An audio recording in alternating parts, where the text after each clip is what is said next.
அடைமழை நாளில் ஓயாமல் மழைநீர் ஒழுகுவதும் சண்டைக்காரியுமான மனைவியும் ஒன்று போலத்தான்.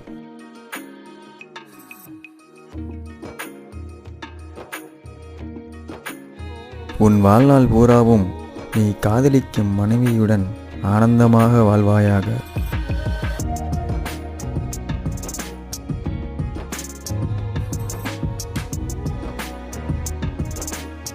சரீர முயற்சியின் பலன் சிறிதளவே, ஆனால் தெய்வீகத்தன்மையோ எல்லாவற்றிலும் அதிகமாக பலன் தரும்.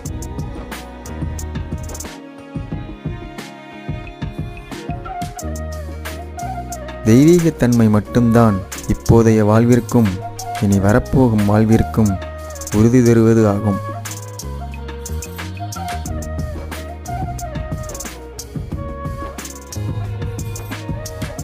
தானியத்தை பதுக்கி வைப்பவனை பொதுஜனம் சபிக்கும், ஆனால் அதை விற்பவன் தலையையோ வாழ்த்தும்.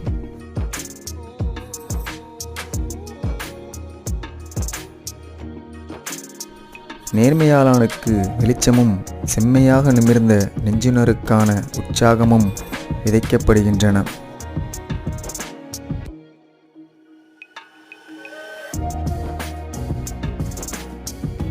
நேர்மைக்கே என்றும் மதிப்பு.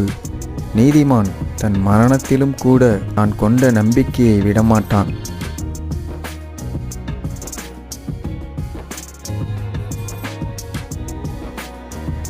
நேர்மையானவர்களுக்கு இருட்டிலும் வெளிச்சம் கிடைக்கும்.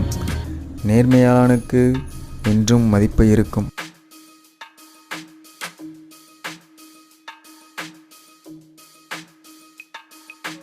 நையாண்டிக்காரன் அறிவை தேடுகிறான், அதை கண்டறிவதில்லை. ஆனால் உணர்வுள்ளவனுக்கோ அறிவு வெகு சுலபமாய் வரும்.